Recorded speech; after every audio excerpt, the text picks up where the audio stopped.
I really like this story, so I'm going to just tuck into a quick summary of how these two gentlemen connected.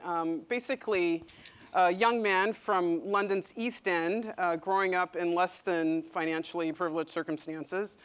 This is Reggie here, at the age of then 18. He confronts a confluence of events that includes everything from the unfortunate passing of his father to even sitting in front of a television and watching a US program called How'd You Get So Rich? He then takes a leap of faith.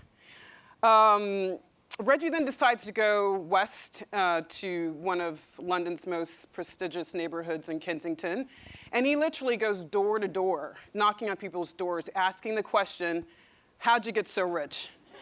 He's looking for advice, as one does. And 5 years on, Reggie, now 23, a graduate analyst, is at Legal and General Investment Management. Today, here you are. Just give us a little bit of color. Like, how many hours, how many days did you spend going door to door seeking advice on the recipe for success? Yeah, thank you. So I was in the area for about 3 hours. At first, I was asking people in the streets, what did you do to amass your wealth? But as you can imagine, no one's stopping to speak to me because it's a bit weird. So I sort of tried to up it up a notch, and I thought, if I go to knock on people's doors, then they either have to open the door to tell me to go away, or they have to open the door to give me the advice that I'm looking for. And after several knockbacks and £40, because someone gave me £40 for asking the question, easy money. I started to knock on people's doors, and after several doors, I knocked on the door of Quintin Price, and his wife initially opened the door, invited me in, and that's how we first came in contact. Great. But I mean, having the courage and the curiosity to ask complete strangers, this kind of question, I mean, that takes a lot of guts. I mean, why didn't you just put on a video of a motivational course or read a book? Why this tact? Because I didn't like to read, number one.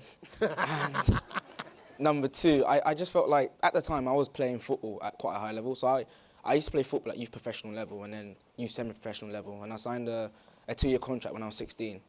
Halfway through my contract, I just didn't want to play football anymore. I suffered the death of my father, and that helped me to put things into perspective. And I wanted something a bit more long-term. And I really wanted to find, I knew there was a recipe for success somewhere. Like, people in that part of London are living here for a reason, whether it's inheritance or they've done something for them to live there. And I just had to find that one piece of skill or advice. And that's what led me to go there. I just felt like I had nothing to lose anyway. I don't have the advice. If I go there and I don't get it, I've lost nothing. So. Right. Yeah, fair enough. I mean, what's really fascinating about this story is if you put Quintin's background and juxtapose it with Reggie's, it's like black and white. Quintin, you grew up in international locations. You went to boarding school. You drove a Porsche. I just found out. But there was clearly something in Reggie's narrative that resonated and connected you to him. Tell me about that. Well, I will, but before I do, can I just say thank you to Bloomberg. I think this is an incredible event, and I think it's admirable that Bloomberg is putting this on, and I think that you deserve huge credit for doing so, and thank you for inviting us. And I will tell you, but I have to tell you, because it's a very unfair trick that has just been pulled on me. The reason that the Porsche came up was we were talking about how we met our respective spouses, and my wife is much, much better looking than you would expect being married to me. And so when I met her, I thought, how am I going to impress her? So I went and bought, no, I didn't. So I was young in those days and slimmer. And I took her out to dinner, and she told me years later, she said, you seemed so buttoned up when I first met you, but then you picked me up in this Porsche. There must be more to this guy than I first thought. So the Porsche really helped. Okay, so that's what we were talking about. But I sold it. But the reason why I think what happens, Reggie knocked on the door, Elizabeth answered the door, my wife answered the door, and you just have to look at Reggie. I mean, he is, he's a sort of effervescent character. He's a smiley character, and you want to help people like that, and so when he asked the question, I think Elizabeth just thought, you know, I want to help him. And I remember telling Elizabeth, because when we met, I had no money. I mean, although I had a middle-class upbringing, I'd inherited nothing. And so I worked really hard and got very lucky. But I remember telling Elizabeth when we were younger and we were living in a rented flat, I said, you know, I used to stand on the Fulham Road just outside the cinema there and wonder how people could afford to drive fast cars. And it really drove me on. And so she told me that when Reggie asked the question, it reminded her of what I used to think. And so she invited him in. So in many ways, we may look different. He's younger and handsome. But you know, in many ways, we're very similar. Yeah. I mean, what's really also fascinating about this, Reggie, is, you know, you're fearless. I mean, nothing fazed you in a sense like, it didn't faze you the fact that you're a young black man in a neighborhood where there were not a lot of black people. I was just in Kensington by chance yesterday, just to check. You know, you didn't change your outward appearance. You had your sneakers, your jumper, your jeans, you said.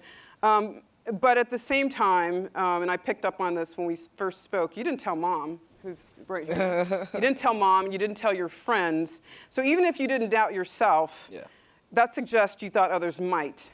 Tell us about that.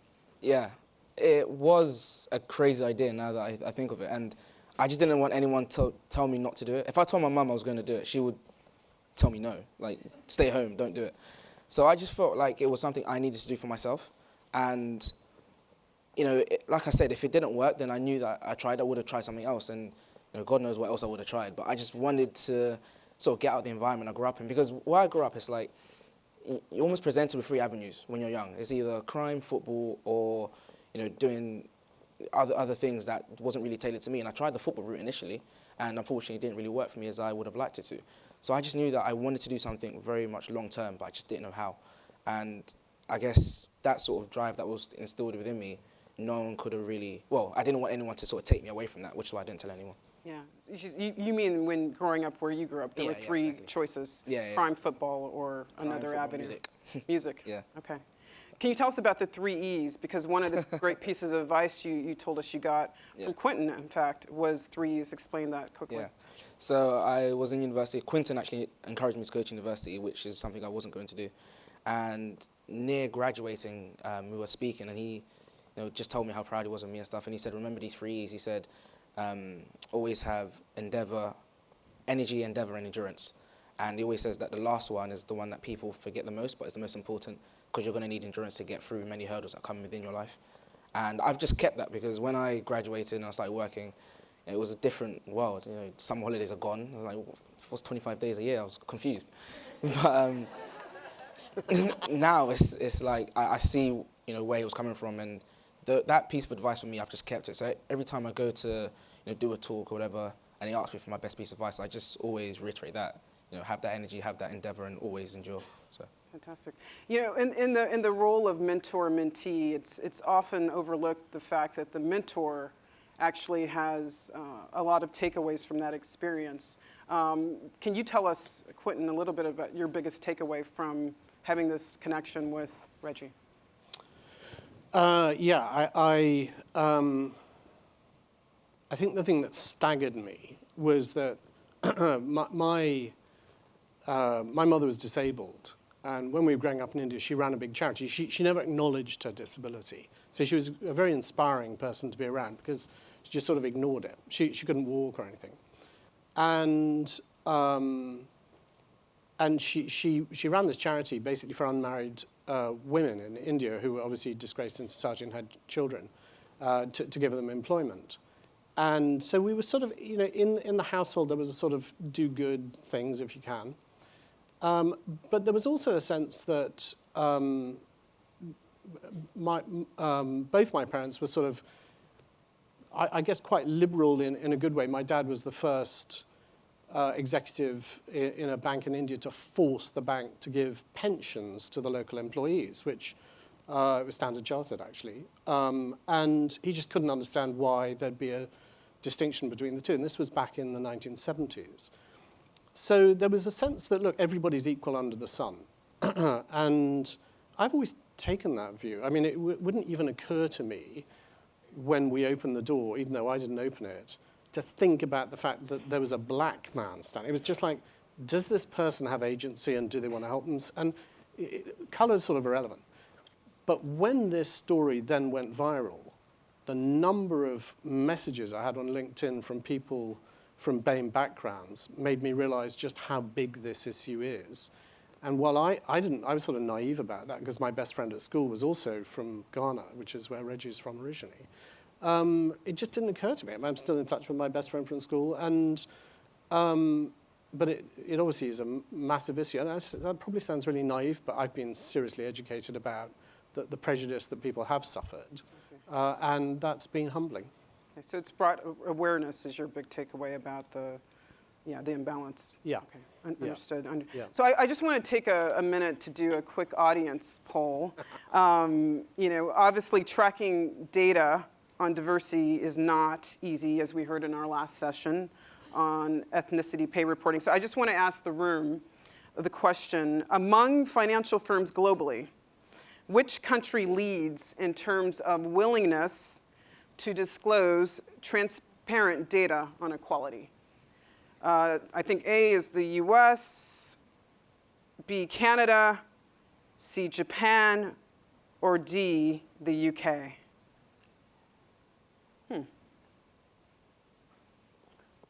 Alrighty, that's interesting because most of you are wrong. The correct answer is the UK. According to the Bloomberg Financial Services Gender Equality Index, this is the country. Oh, now you're going. Oh, yeah, I see what you're doing. No, that's not fair. This is the most transparent country when it comes to willingness to disclose data, followed by Canada, the US, and Japan. Okay, so that's good to know. The UK is leading in terms of willing to be transparent. Here's a question for you, Quintin, because you've worked in banking and asset management since 1983. Can you talk a little bit about the industry in terms of how far or not it's come in terms of promoting diversity and what diversity, a diverse slate, brings to the table? The industry now has still many rivers to cross from here, but relative to where it was in 1983, it is incomparable. My wife was a fund manager too, and she worked at the time not very far away from me at Mercury Asset Management. And she got in the lift one day, the elevator, for those of you who are American, and one of her colleagues, and she has a first-class honors degree and everything, and one of her colleagues looked at her and said, the token totty in the lift. And bless her, she turned around to him and just looked at him and grinned and said, shall we start again? And, but that was sort of 1990. That was quite recent. Token totty. So hot. Is that British? Okay. Yeah. It means you're hot, right? Oh, hottie. Sorry, hottie. Yeah. Okay. Totty here, but anyway, okay. Yeah. It loses something in translation. Sorry. Needs work, right? Anyway, but the point was that now you'd be fired for that, right? And then it was just a casual joke, so we have come a long way. And I think that the initiatives that are out there are long overdue. But what I would say, especially about the city, is that notwithstanding the sort of lazy sort of prejudices, if you will, that existed, one of the things that I've always delighted in the city is that if you are really good at your job, that initial prejudice dissolves very rapidly in the city because people want you to be productive. It's a very intensive environment. And so in many ways, I think it offers more opportunity. And I'm enormously optimistic about the fact that because it is really about productivity, and people are motivated and they're ambitious. And Reggie is a really good example of this, that what's lost in the story about Reggie in many ways because of the ethnicity elements is, regardless of where he's come from, this is a young person, I'm not even going to say young man, a young person who exercised agency and wanted to make something of his life. That, to me, is the massive, admirable takeaway of what this young man has done. And actually, because she's here, he is, blessed by this remarkable woman who's his mother, who has raised him and his daughter, having lost her husband. And I think she deserves a round of applause as well.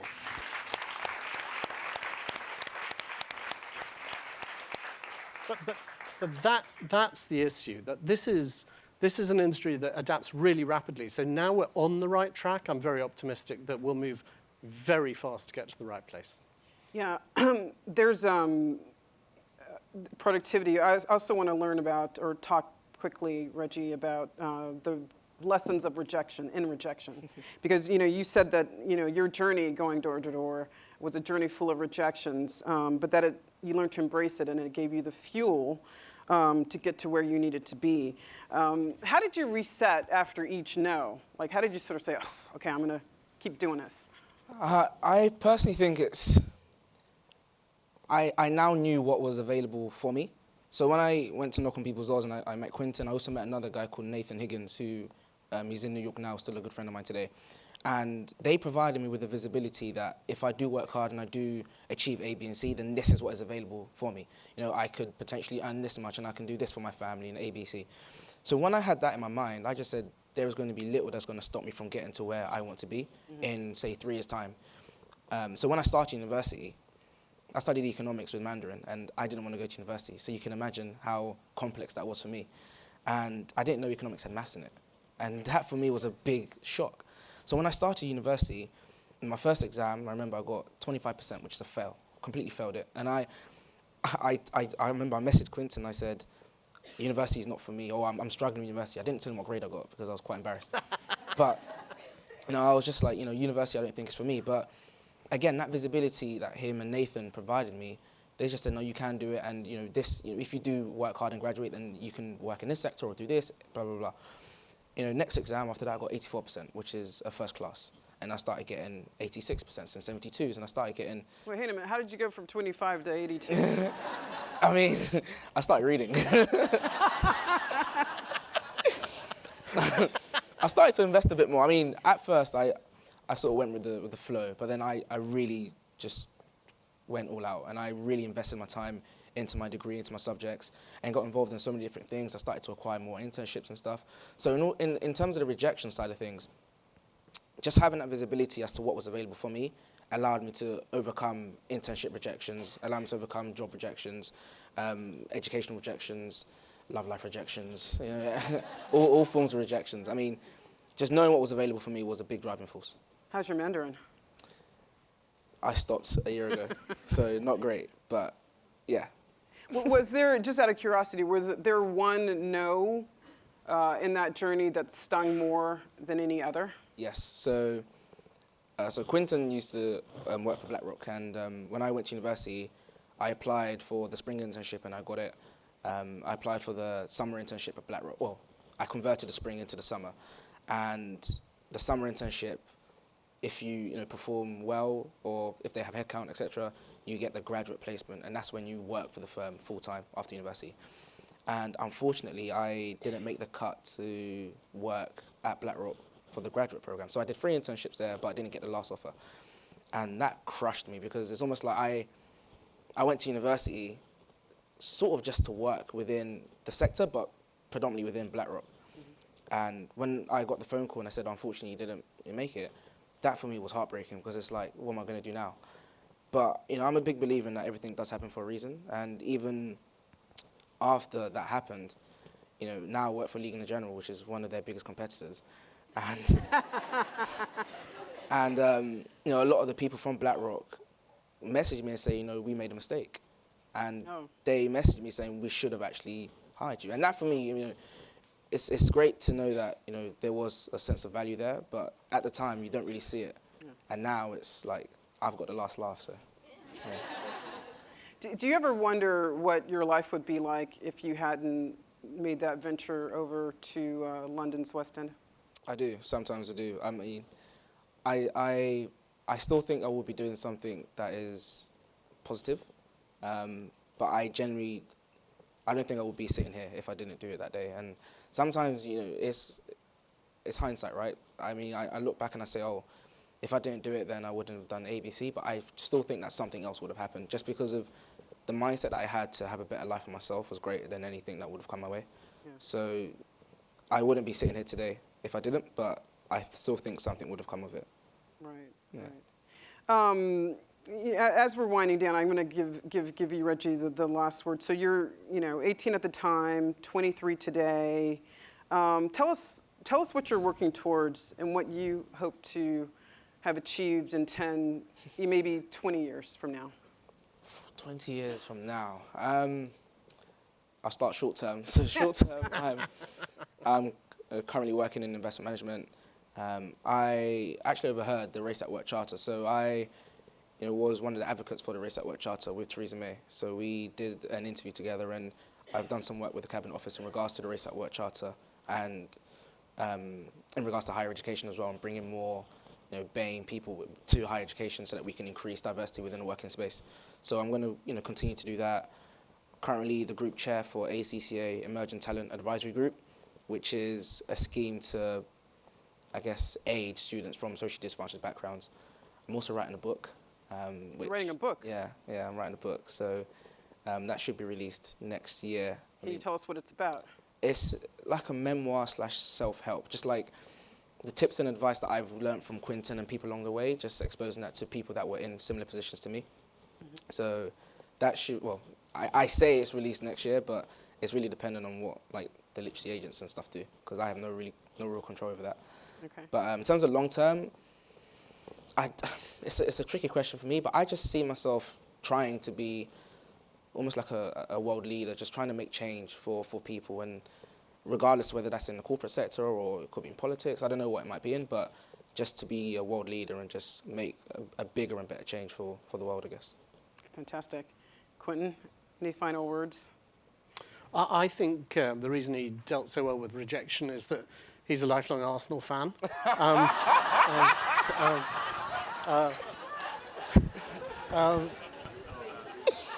So it's lost in translation as well, I'm afraid. Well, in North London, they are the best team. Yeah, that's true. Look, I think what you've just heard is remarkable, right? Elizabeth and I feel just so honoured and privileged to have met him. We're the lucky ones. He's an incredible young man, and he deserves to go the whole way. And good luck to you. Thank you, Reggie, and thank you, Quintin.